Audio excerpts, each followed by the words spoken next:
शांति। स्वयं परम पिता परमात्मा शिव भगवान को कोटि कोटि नमन। मोर अमृत भाई और भौणी मानकु प्रणाम। आज 21/6/2025 मसीहा संडे अव्यक्त मुरली। बाबा यही मुरली माध्यम आमको दुनिया रे केमिति चलिबाकु हेबो, काहा सहित किपरि व्यवहार करी केतिकी कथावार्ता करी आमे चलिबा, कौन कहिले आम पई विपद अछि, आमे समस्या रे पड़िले सेथिरु किपरि मुक्त हेबा, वर्तमान दुनिया रे दुख अशांति भरा संसार रे केमिति आमे निजको मुक्त रखी बाबांक सहित बेहद संपत्तिर मालिक होई पुणी स्वस्थान को जीवा, तार बहुत गहिरा कथा आमको कहिछंती, विस्तार भाव सबू कहिछंती। आमर लक्ष्य पूरण करने दिगरे से आमको केमती सहयोगी होई स्नेहपूर्ण वातावरण सृष्टि करी सब निजको अमृत तुल्य संतान भावे बाबार परिचय देई समस्तंक सामनारे निजको प्रकाशित करिबा, से विषय रे बहुत ध्यानपूर्वक कथा कहिछंती। आसंतु आमे आज सुनिबा। ये होची 15/12/2005 मसीहार अव्यक्त मुरली। बाबा कहिले स्नेह और सहयोगर रूपरेखा स्टेज को आनिबा, समस्तंकु गुण और शक्तिर गिफ्ट देबा। कौन गुण और शक्तिर गिफ्ट देबा? बाबांकर तो आमे संतान हो गले, आमे ब्राह्मण संतान, आमे तो भगवान ठारू गुण बुद्धि शक्ति सुख शांति आनंद आनी भरपूर होइछे, ताकू अन्य मानक मध्य वितरण करिबा। भगवान कहिछंती, भगवान कहउछंती परमात्मांकर स्नेह होची निस्वार्थ स्नेह। से स्नेह रे स्वार्थ नाही, काहेकि ना तांकर तो शरीर नाही, ता सहित से निरहंकारी निराकारी निरहंकारी। किंतु जेते मनीष से मानकर स्नेह निश्चित भाव रे स्वार्थ जड़ित, तांकर शरीर अछि, मन बुद्धि कलुषित, तेणु स्नेह भी स्वार्थ जड़ित। आमे समस्ते कोटिकरु गोटिए बोली बाबा कहिछंती। माने इते बड़ संसार भितरे बाबांक ज्ञान समस्तंक मन को छूनी, जेउ मानक मन को छूचे, जेउ माने ब्राह्मण संतान, बाबा तांको बहुत आदर रे स्नेह प्यार रे कहउछंती, तुमे मोर कोटिकरु गोटिए, तेणु तुम मानक नेइकी ही मु एते बड़ कार्य करुछि। बाबा कहिले जे परमात्मा का स्नेह से प्यार पाइबा पाई आमे कौन करुचे, बाबांकर कथा मानुचे, तेणु से जिए बाबांकर कथा मानुचे सी परमात्मा स्नेही बोली कुहाजिब। ब्राह्मण जीवनर विशेष आधार हेउची परमात्मा का स्नेह। से होची तार प्राण स्वरूप शक्ति स्वरूप। से ही स्नेह बिना बा से ही स्नेह टिकिए कमी गले जीवन रमणीक होबनी, जीवन रुखा सुखा हो जीव। तेणु सबु बेले आमे परमात्मा का स्नेह रे लीन होइकी रहिबा। दुई प्रकार संतान बाबा कहले, किए हेउछंती लवली, पुणी किए होची लवलीन। माने बाबांकु तो समस्ते भल पाउछंती, से माने हेले लवली संतान। किंतु जी बाबांक स्नेह रे लीन होइकी रही जाउछि, सबु बेले तांको साथी रे मिसिकी रहिछि, पाखे पाखे रहिछि, साथे साथे रहिछि, सी परमात्मा का स्नेह रे लवलीन अवस्था रे अछि। साधारणतः साधु संत माने कौन कहती, जदि आत्मा परमात्मा को बहुत भल पाइब ताहले परमात्मा का साथी रे लीन होई जीव। किंतु बाबा कहिले परमात्मा का स्नेह रे से लीन हुए, लवलीन अवस्था रे रहे। तेणु जी लवलीन अवस्था रे रहुछि ସିଏ ସବୁବେଳେ ଭଗବାନଙ୍କୁ ସାଥିରେ ରଖେ, ତାଙ୍କ ସହଯୋଗ ବି ସବୁବେଳେ ପାଏ। ସାଥ ଆଉ ସାଥୀ ଦୁଇଟି ଯାକ। ବାବା କହିଲେ ଯିଏ ବି ଭଗବାନଙ୍କ ପ୍ରକୃତରେ ଅନ୍ତରର ସହିତ ଲଭଲିନ୍ ଅବସ୍ଥାରେ ରହିଛି, ତାର କୌଣସି ବସ୍ତୁ ପ୍ରତି ହେଉ, ଦେହଧାରୀ ମଣିଷ ପ୍ରତି ହେଉ, କୌଣସି କଥାରେ ଆକର୍ଷଣ ଆସିବ ନାହିଁ। ପୁରୁଣା ସ୍ୱଭାବ ସଂସ୍କାର ପ୍ରତି ମଧ୍ୟ ଆକର୍ଷଣ ଆସିବ ନାହିଁ। ବାବା କହିଲେ ଯେ ପ୍ରକୃତରେ ତୁମେମାନେ ଲଭଲି ସନ୍ତାନ ନା ଲଭଲିନ୍ ସନ୍ତାନ, ନିଜକୁ ନିଜେ ପଚାରିକି ବୁଝ। ଲଭଲିନ୍ ପିଲାର ପୁଣି କ'ଣ ଲକ୍ଷଣ ରହୁଛି? ସିଏ ସବୁବେଳେ ପରମାତ୍ମାଙ୍କ ମାର୍ଗଦର୍ଶନରେ ଚାଲୁଛି। ଯିଏ ପରମାତ୍ମାଙ୍କ ମାର୍ଗଦର୍ଶନରେ ଚାଲେ ବା ଶ୍ରୀମତରେ ଚାଲେ, ତାର ରାସ୍ତା ବହୁତ ସହଜ, ସରଳ, ସୁଗମ ହୁଏ। ତା ଜୀବନ ପୁରା ଶାନ୍ତିପ୍ରଦ, ଫଳପ୍ରଦ ହୁଏ।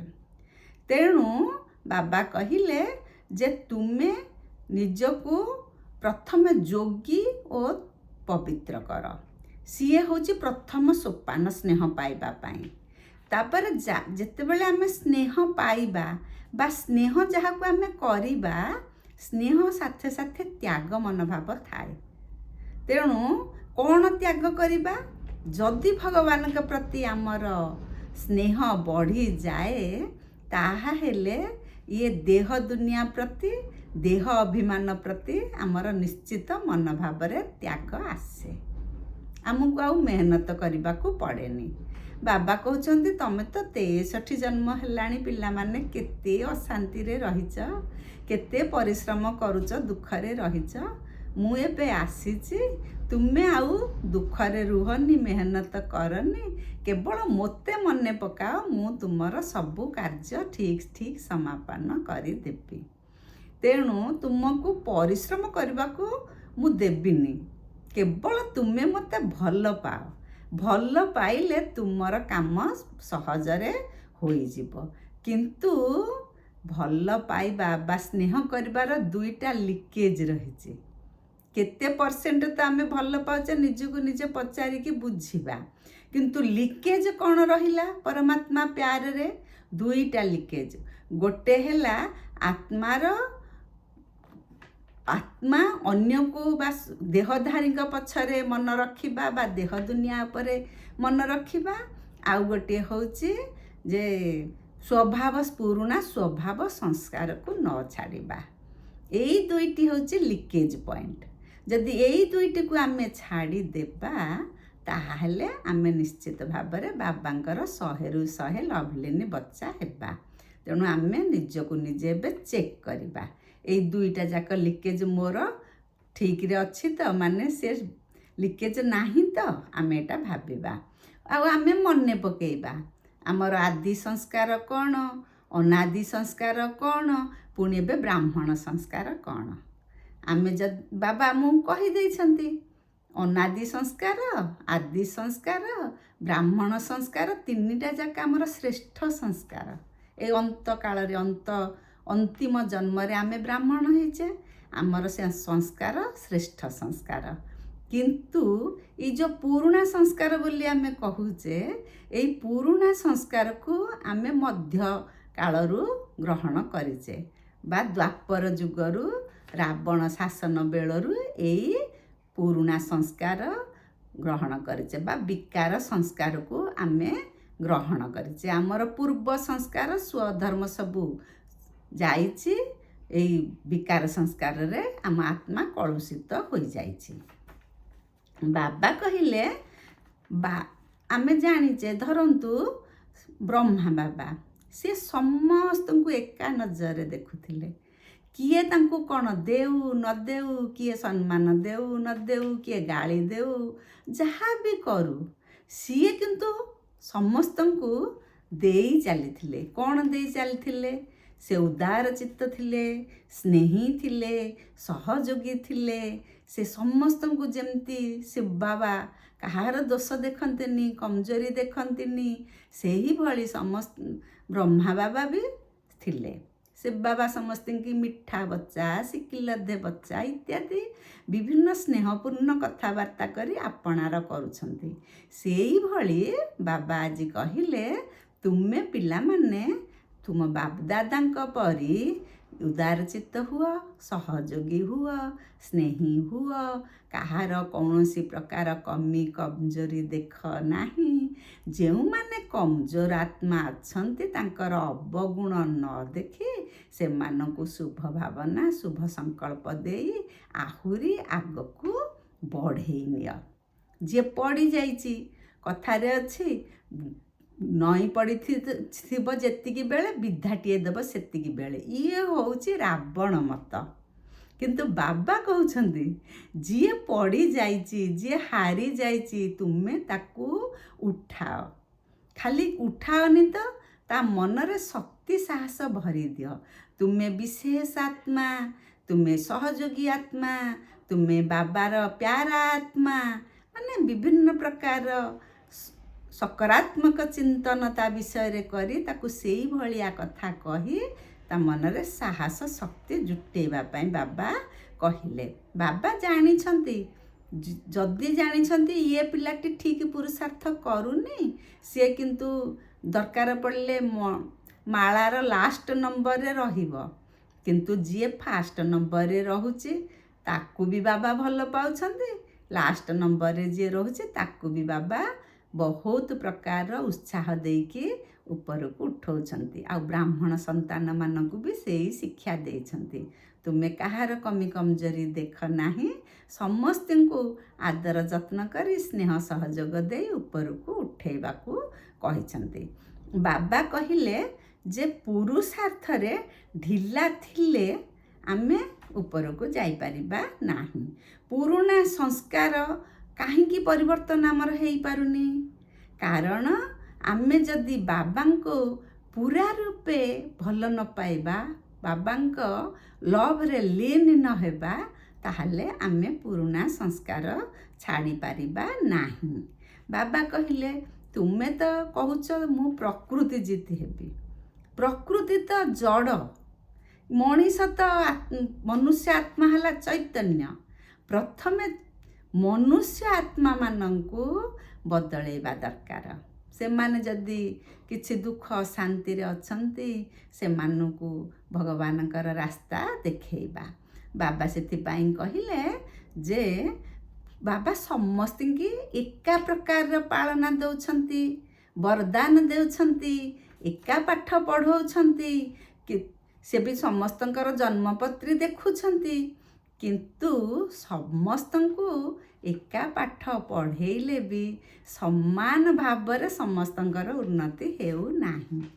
ତାର ମୁଖ୍ୟ କାରଣ ହେଲା ସ୍ନେହର ଅଭାବ, ଭଗବାନଙ୍କ ପ୍ରତି ବିଶ୍ୱାସର ଅଭାବ। ତାପରେ ପିଲାମାନେ ବାବାଙ୍କୁ କହିଲେ, ଇଏ ତ ଡିସେମ୍ବର ମାସର ଅବ୍ୟକ୍ତ ମିଳନ। ପିଲାମାନେ କହିଲେ ବାବା ଏ ବର୍ଷ ଆମେ କ'ଣ କରିବୁ ଆପଣ କୁହନ୍ତୁ। ବାବା କହିଲେ ତୁମେ ହେଲ ବେହଦ ବ୍ରାହ୍ମଣ ପରିବାର। ନିଜ ନିଜ ଭିତରେ ଶୁଭ ଭାବନା, ଶୁଭ ଦୃଷ୍ଟି, ଶୁଭ କାମନା ଦିଆନିଆ ହୁଅ। ପରିବର୍ତ୍ତନ ହେବା ପାଇଁ ସହଯୋଗୀ ହୁଅ। ଯଦି କୌଣସି ବ୍ରାହ୍ମଣ ଆତ୍ମା ବା ଅନ୍ୟ ଆତ୍ମା ସେ ପଥଚ୍ୟୁତ ହେଇଯାଉଛି, ଭଗବାନଙ୍କୁ ଜାଣିକି ପୁଣି ହାତ ଛାଡ଼ି ଦେଉଛି, କୌଣସି ପ୍ରକାର ମାୟାର ଆକର୍ଷଣରେ ଯାଇଛି, ତୁମେ ତାକୁ ଶୁଭ ଭାବନା ଦେଇ ଶୁଭ କାମନା କରି ପୁଣି ତାକୁ ରାସ୍ତାକୁ ଫେରେଇ ଆଣ। ଯଦି କିଛି ସମସ୍ୟାରେ ପଡ଼ିଛି, ନିଜର ଗୁଣ ଦ୍ୱାରା, ଭଗବାନ ତ ଆମକୁ ଦେଇଛନ୍ତି ଗୁଣ, ଶକ୍ତି, ଜ୍ଞାନ, ବୁଦ୍ଧି ସବୁ ଦେଇଛନ୍ତି, ତାରି ବଳରେ ତାକୁ ସେଇ ସମସ୍ୟା ମୁକ୍ତ କରାଅ। ବାବା କହିଲେ ଯେମିତି ହାତକୁ ହାତ ଧରି ଆମେ ଦେଖୁଛେ କେତେବେଳେ କ'ଣ ଗୋଟେ ଘଟଣା ହେଲେ ହାତକୁ ହାତ ଧରି ଗୋଟେ ଘେରା ବୁଲିକି ରହୁଛନ୍ତି, ସେଇଭଳି ତୁମେ ସହଯୋଗ ଆଉ ସ୍ନେହର ହାତ ମିଳେଇ ମିଳେଇ ମାଳା ଗଠନ କର। ଏଇ ମାଳାର ତ ଆମେ ବିଭିନ୍ନ ପ୍ରକାର ୟାଦଗାର ଦେଖୁଛେ। ବାବା କହିଲେ ଆଜିକାଲି ଆଉ କେହି ଶିକ୍ଷା ବା ଜାଣିବାରେ କାହାରି ଇଚ୍ଛା ନାହିଁ, ବା କିଏ ଅପଣ୍ଡିତ ନାହାନ୍ତି, ମୂର୍ଖ ନାହାନ୍ତି, ସମସ୍ତେ କିଛି ନା କିଛି ଜାଣିଛନ୍ତି। ତେଣୁ ଶିକ୍ଷା କାହାକୁ ଦିଅନି। ସ୍ନେହ ଆଉ ସହଯୋଗ ଏଇ ଦୁଇଟି ଯାକ ଯଦି ତୁମେ ଦେବ, ତାହେଲେ ଲୋକମାନେ ବାବାଙ୍କର କଥା ଶୁଣିବାକୁ ଇଚ୍ଛା ପ୍ରକାଶ କରିବେ। ବାବା କହିଲେ, ମାଳାରେ ଯେମିତି ଦାନାକୁ ଦାନା ଲାଗିକି ରହୁଛି, ସେହିପରି ତୁମେମାନେ ବି ତୁମର ସ୍ନେହ ସହଯୋଗ ଦ୍ୱାରା ସମସ୍ତେ ସମସ୍ତଙ୍କୁ ଏକାଠି କରିକି ରଖିବା। ଯଦି ବ୍ରାହ୍ମଣ ସଂଗଠନ ଆମର ବହୁତ ମଜବୁତ ହେବ, ତାହେଲେ ଯାଇକି ତୁମେ ବିଜୟ ହେବ। ଆଉ ସେଥିପାଇଁ ମୁଁ ତାଳି ମାରିବି, ବାବା କହିଦେଲେ। ବାବା କହିଲେ ଯେ ସନ୍ଦେଶ ବାହକ ବହୁତ ଅଛନ୍ତି, ମାନେ ବାବାଙ୍କ ପରିଚୟ ବହୁତ ଦେଉଛନ୍ତି, ସମସ୍ତେ ଦେଉଛନ୍ତି, ଦେଉଛନ୍ତି, ଆଗକୁ ବି ଦେବେ। କିନ୍ତୁ ବର୍ତ୍ତମାନ ଷ୍ଟେଜ୍ ଆସିଛି, ସନ୍ଦେଶ ବହୁତ ଦେଲ, କିନ୍ତୁ ଏବେ ସହଯୋଗ ଓ ସ୍ନେହର ରୂପରେଖା ଷ୍ଟେଜ୍ ଉପରକୁ ଆଣ। ମହାଦାନୀ ହୋଇ ନିଜ ଗୁଣ ସମସ୍ତଙ୍କୁ ବାଣ୍ଟ। ଯେଉଁ ଗୁଣ ଆମେ ଗ୍ରହଣ କରିଛେ, ସବୁବେଳେ ଆମର ବିଭିନ୍ନ ପ୍ରକାରର ଗୁଣ ଅଛି। କେଉଁ ସମୟରେ କେଉଁ ଗୁଣ ଦ୍ୱାରା ଜଣେ ବିପଦମୁକ୍ତ ହେବ, ସମସ୍ୟାମୁକ୍ତ ହେବ, ପୁଣି ତାର ପୂର୍ବ ସାହସ ବଳ ଆସିବ, ପୁଣି ସେ ଦୁନିଆକୁ ସମ୍ମୁଖୀନ କରିବା ପାଇଁ ଇଚ୍ଛା ପ୍ରକାଶ କରିବ, ସେଇ ଭଳିଆ ଗୁଣ ତାକୁ ଦିଅ, ବାବା କହିଲେ। ତେଣୁ ଭଗବାନ କହିଲେ, ଏବେ ପ୍ରକୃତି ବହୁତ ତଙ୍ଗ କରୁଛି, ହଇରାଣ କରୁଛି, କିନ୍ତୁ ଆମେ ପ୍ରକୃତିକୁ ନିଶ୍ଚୟ ଜିତିବା ବୋଲି ବାବା କହୁଛନ୍ତି।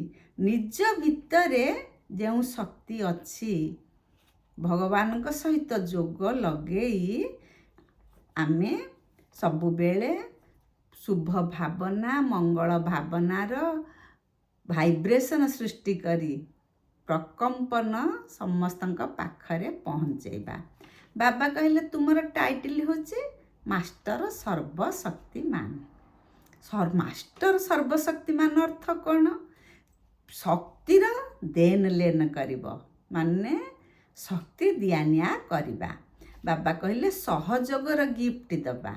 ଏବେ ନୂଆ ବର୍ଷରେ କ'ଣ କରନ୍ତି?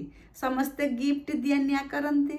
ତେଣୁ ସହଯୋଗର ଗିଫ୍ଟ ଦିଆନିଆ କର, ଗୁଣର ଗିଫ୍ଟ ଦିଆନିଆ କର। ଗୁଣ ଶକ୍ତି, ଅନ୍ୟ କାହାର କମଜୋରିକି ନ ଦେଖିକି ତାର ଗୁଣଗାନ କରି ତାକୁ ସାହସ ଶକ୍ତି ଯୋଗେଇବା, ଏଇ ହେଉଛି ଆମର ନିଶ୍ଚିତ ଭାବରେ କାମ। ବାବା କହିଲେ, ଯିଏ ପଡ଼ିଯାଇଛି ତାକୁ ଆମେ ଉଠେଇବା। କେମିତି ଉଠେଇବା? ତାକୁ କହିବା, ତୁମେ ଭଗବାନଙ୍କର ପ୍ୟାରା ସନ୍ତାନ, ତୁମେ କୋଟିକରୁ ଗୋଟିଏ ସନ୍ତାନ, ତୁମେ ବିଜୟୀ ଆତ୍ମା, ତୁମେ ବିଶେଷ ଆତ୍ମା, ତୁମେ ଭଗବାନଙ୍କର ଅତି ନିକଟତର ସମୀପ ଆତ୍ମା। ଏମିତି ବିଭିନ୍ନ ପ୍ରକାରର ସାହସିକ କଥା କହି, ସକାରାତ୍ମକ କଥା କହି ତା ମନରେ ପୁରା ଦୃଢ଼ ନିଶ୍ଚୟ ସୃଷ୍ଟି କରେଇବା। ବାବା କହିଲେ, ଗୁଣ ଶକ୍ତିର ପ୍ରୟୋଗରେ ଆମେ ଅନ୍ୟର କମଜୋରି ଦୂର କରିପାରିବା। କିନ୍ତୁ ତାର କମଜୋରି ଦେଖିକି, ତା ଅବଗୁଣ ଦେଖିକି ତାକୁ ବର୍ଣ୍ଣନ କରିଲେ ପୁଣି ତାର ଅବଗୁଣ ବଢ଼ିବ, ସେ ପୁଣି ନିଃସହାୟ ହୋଇ ବା ଆହୁରି କମଜୋର ହୋଇଯିବ। ବାବା ସେଥିପାଇଁ କହିଲେ, ଯେମିତି ଭାଷଣ ଦେଉଛନ୍ତି, ଭାଷଣ ମାଧ୍ୟମରେ ବାବାଙ୍କର ପରିଚୟ ସୃଷ୍ଟି ଲୋକଙ୍କ ଆଗରେ ପହଞ୍ଚାଉଛନ୍ତି, ସେମିତି ଘରେ ବସି ତୁମେ ଶୁଭ ଭାବନା, ଶୁଭ କାମନା, ଏସବୁ ମାନସିକ ସଂକଳ୍ପ ଦ୍ୱାରା ଅନ୍ୟମାନଙ୍କ ପାଖକୁ ଭାଇବ୍ରେସନ୍ ପଠାଅ। ବାବା ସେଥିପାଇଁ କହିଲେ ଯେ କଲ୍ୟାଣକାରୀ ବୃତ୍ତି ଦ୍ୱାରା ବାୟୁମଣ୍ଡଳକୁ ଶକ୍ତିଶାଳୀ କରିବା। ଇଏ ହେଉଛି ଆମର ଗିଫ୍ଟ ସମସ୍ତଙ୍କ ପାଇଁ। ବାବା କହିଲେ ଯେ ବ୍ରାହ୍ମଣ ସବୁବେଳେ ନିଜକୁ ବଡ଼ ବୋଲି ଭାବିବ, ଭଗବାନଙ୍କର ଅତି ନିକଟତର ବୋଲି ଆମେ ଭାବିବା।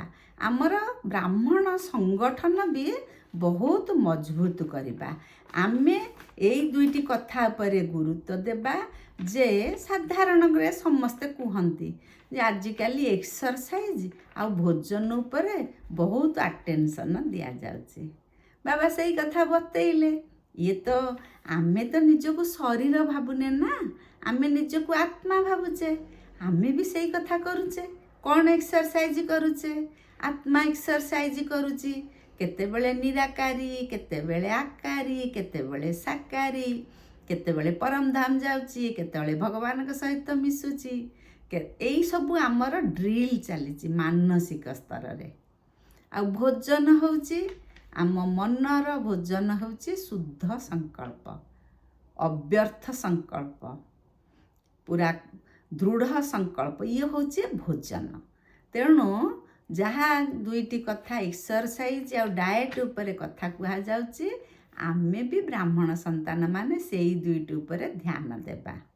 ଅଶୁଦ୍ଧ ଭୋଜନ ଯେମିତି କ୍ଷତି କରେ, ସେମିତି ଅସୁସ୍ଥ ବା ବ୍ୟର୍ଥ ସଂକଳ୍ପ ହିଁ ଆମ ମନକୁ ନଷ୍ଟ କରେ। ବାବା କହିଲେ କେତେ ସଦାବେଳେ ପୁରୁଣା ଦୁନିଆ ସ୍ୱଭାବ ସଂସ୍କାରରୁ ଆମେ ମୁକ୍ତ ରହିବା, ସେ ଆକର୍ଷଣରୁ ମୁକ୍ତ ରହିବା। ବାପ ସମାନ ଯିଏ କହନ୍ତି, ବାବା କହୁଛନ୍ତି ବାପ ସମାନ ବନୁ। କେମିତି ବାପ ସମାନ ହେବା? ଯଦି ଆମେ ପୁରୁଣା ସ୍ୱଭାବ ସଂସ୍କାର ସଂସାରରୁ ଜୀବନ ନିଜକୁ ମୁକ୍ତ ରଖିପାରିବା, ସେ ଆକର୍ଷଣରୁ, ସେ ମୋହରୁ ଆମେ ଅଲଗା ହୋଇପାରିବା, ତାହା ହେଲେ ଆମେ ବାପ ସମାନ ହୋଇପାରିବା। ବାବା କହୁଛନ୍ତି ତମେ ନ୍ୟାରା ହୁଅ, କିନାରା କରନି। ମାନେ କ'ଣ? ଲୋକଙ୍କ ସହିତ ଆମେ ମିଶୁଛେ, ନିଜକୁ ଆମେ ଯେହେତୁ ଭଗବାନଙ୍କର ସନ୍ତାନ, ଆମେ ଦୈବୀ ଗୁଣ ଧାରଣ କରି ସମସ୍ତଙ୍କ ପାଖରେ ଅନନ୍ୟ ସନ୍ତାନ ହିସାବରେ ପରିଚୟ ଦେବା। କିନ୍ତୁ କେବେ ହେଲେ କାହାଠାରୁ କିନାରା ହେଇକି ଚଳିବାନି। ତା'ମାନେ କ'ଣ? କାହା ଯଦି ଟିକେ ଟିକେ କଥାରେ ନିଜକୁ ତା ପାଖରେ ପହଞ୍ଚିବାନି, ତାକୁ ସହଯୋଗର ହାତ ବଢ଼େଇବାନି, ସବୁବେଳେ ତାଠୁ ଛାଡ଼ି ହେଇକି ଚଳିବା, ତାହେଲେ ହେବନି। ଆମେ ନ୍ୟାରା ପ୍ୟାରା ହେବା, କିନାରା କରିବା ନାହିଁ, ଅନ୍ୟର ସାହାରା ହେବା। ବାବା ସେଇ କଥା କହୁଛନ୍ତି। ଆଉ ପାଠ ପଢ଼ିଲ, ବୁଦ୍ଧି ବଦଳେଇଲ, ଦୈବୀ ଦୁନିଆକୁ ଯିବ, ଦେବପଦ ପାଇବ, ଏତେ ଶକ୍ତିଶାଳୀ ହେଲ, ନିଜେ ମାଷ୍ଟର ସର୍ବଶକ୍ତିମାନ ହେଲ, ତାକୁ ଯଦି କାମରେ ନ ଲଗେଇବ ତାର ମୂଲ୍ୟ କ'ଣ? ବାବା ସେଇ କଥା ବତେଇ ଦେଲେ। ପ୍ରଥମେ ତ ଯୋଗ ଭଟ୍ଟିରେ ଆମେ ଜାଣିଛେ ସାଇଲେନ୍ସ ରହୁଥିଲେ, ସବୁବେଳେ ମୌନ ରହୁଥିଲେ। ବାବା କହୁଛନ୍ତି ମୌନର ଅର୍ଥ ହେଲା ମନରେ ବି ମୌନ, ମୁଖରେ ବି ମୌନ। ମୌନ ରହିଲେ ମଉଜ କରିବ। କେତେ ହାର୍ଟ ପେସେଣ୍ଟ ଆସିଥିଲେ, ସେମାନେ ଏମିତି ବାବାଙ୍କର ଜ୍ଞାନ ଯୋଗ ଶିକ୍ଷା କରି, ରାଜଯୋଗ କରି ସେ ପୁରା ରୋଗମୁକ୍ତ ହୋଇଛନ୍ତି। ସେ କଥା ସେମାନେ ତାଙ୍କର କହିଲେ। ବାବା କହିଲେ ମନରେ ଆମେ ମୌନ ରହିବା। ସେବା କରିବାର ଯିଏ ସବୁ ନୂଆ ଉପାୟ ଉଦ୍ଭାବନ କରିଛନ୍ତି, ସେଇ ପିଲାମାନେ ହେଲେ ସିଦ୍ଧି ସ୍ୱରୂପ। ବାବା ସେମାନଙ୍କୁ କହିଲେ। ବାବା କହିଲେ ଯେ ପ୍ରଥମେ ଯେତେବେଳେ ଯୋଗ ଭଟ୍ଟି ଚାଲିଥିଲା, ଯେମିତି ପାଟିରୁ କିଛି ଶବ୍ଦ ବାହାର କରୁନଥିଲେ, ବାହାର ନ କରିଲେ ବା ମୌନ ରହିଲେ ଆମର ସମୟ ବହୁତ ବଞ୍ଚିବ, ମନରେ ବିକଳ୍ପ ଚିନ୍ତାଧାରା ଆସିବ ନାହିଁ, ବ୍ୟର୍ଥ ସଂକଳ୍ପ ବୁଦ୍ଧିରେ ଚାଲିବ ନାହିଁ। ତାହେଲେ ସାଧନା କମ୍ କରିକି ମଧ୍ୟ ସିଦ୍ଧି ଅଧିକ ମିଳିବ। ଯେମିତି ସାଇଲେନ୍ସର ସାଧନ ଦ୍ୱାରା ଆମେ କ'ଣ କରୁଛେ, 1 ସେକେଣ୍ଡରେ ଯାହା ଆମର ଦରକାର ସାଙ୍ଗେ ସାଙ୍ଗେ ବିଧି ପ୍ରାପ୍ତ ହେଇଯାଉଛି। ମନେକର ଇଲେକ୍ଟ୍ରିକ୍ ଫ୍ୟାନ୍ଟା ମୁଁ ଜଳେଇବି, ସୁଇଚ୍ ଟିପିଦେଲେ ସେ ଫ୍ୟାନ୍ ଚାଲିଲା। ସେହିପରି ଆମର ସାଇଲେନ୍ସ ଶକ୍ତି ଯେତେବେଳେ ବଳବତ୍ତର ହୋଇଯିବ, ଅଧିକ ହୋଇଯିବ, 1 ସେକେଣ୍ଡରେ ଆମେ ଯାହା ଚାହିଁବା ତାହା ପାଇବା। ଆମେ ପରମଧାମ ଯାଇପାରିବା, ଭଗବାନଙ୍କ ସହିତ ମିଟ୍ କରିପାରିବା, ଫରିସ୍ତା ରୂପରେ ବି ଅନ୍ୟ ଆତ୍ମାମାନଙ୍କୁ ସାହାଯ୍ୟ ସହଯୋଗ କରିପାରିବା। ତେଣୁ ଯିଏ ସ୍ୱୟଂ ସମର୍ପିତ ଅବସ୍ଥାରେ ରହିଛି, ମାନେ ସମସ୍ତଙ୍କ କାର୍ଯ୍ୟରେ ସହଯୋଗ ଦେଉଛି, ସ୍ନେହ ଦେଉଛି, ସମର୍ପିତ ହେଇଛି ସମସ୍ତଙ୍କ କାର୍ଯ୍ୟରେ ବା ସମସ୍ତଙ୍କ ପାଖରେ, ତାକୁ ଯଦି କିଛି ଅସୁବିଧା ପଡ଼ିଲା, ଅବେଳ ପଡ଼ିଲା, ସମସ୍ତେ ନିଶ୍ଚିତ ଭାବରେ ତାକୁ ବି ଖୁବ୍ ଆଗ୍ରହରେ ସାହାଯ୍ୟ ସହଯୋଗ କରିବେ। ସିଏ ଆଗ ସବୁ ସାହାଯ୍ୟ ସହଯୋଗ ପାଇବ। ତେଣୁ ବାବା ତ ସବୁ କଥା ବୁଝେଇ ଦେଉଛନ୍ତି, ଆମେ ନିଜକୁ ବାବାଙ୍କ ଜ୍ଞାନରେ ଉଦ୍ବୁଦ୍ଧ ହୋଇ, ବାବାଙ୍କର ସଚ୍ଚା ବଚ୍ଚା ହୋଇ, ବା ସ୍ନେହ ପ୍ୟାରରେ ସହଯୋଗରେ ସମସ୍ତଙ୍କ ପାଖରେ ନିଜକୁ ପ୍ରେଜେଣ୍ଟ କରିବା। ଆଉ ଦିବ୍ୟ ଗୁଣ, ବୁଦ୍ଧି, ଶକ୍ତି ବଳରେ ଏ ସାରା ସଂସାରରେ ଥିବା ଅନେକ ଅଶାନ୍ତ ଆତ୍ମାମାନଙ୍କର ସାହାରା ହେବା। ଓମ୍ ଶାନ୍ତି। ମୋର ଆତ୍ମିକ ଭାଇ ଓ ଭଉଣୀମାନେ, ଆପଣମାନଙ୍କୁ ଖୁବ୍ ଅଭିନନ୍ଦନ। ଆପଣମାନେ ଖୁବ୍ ସୁସ୍ଥରେ, ଆନନ୍ଦରେ, ସ୍ନେହରେ, ପ୍ୟାରରେ ରୁହନ୍ତୁ। ଆଉ ନିଜର ଗୁଣ, ଶକ୍ତି, ଜ୍ଞାନ ଦ୍ୱାରା ଅନ୍ୟମାନଙ୍କୁ ପ୍ରଭାବିତ କରି ବାବାଙ୍କର ଜୟ ଜୟକାର କରନ୍ତୁ। ଓମ୍ ଶାନ୍ତି।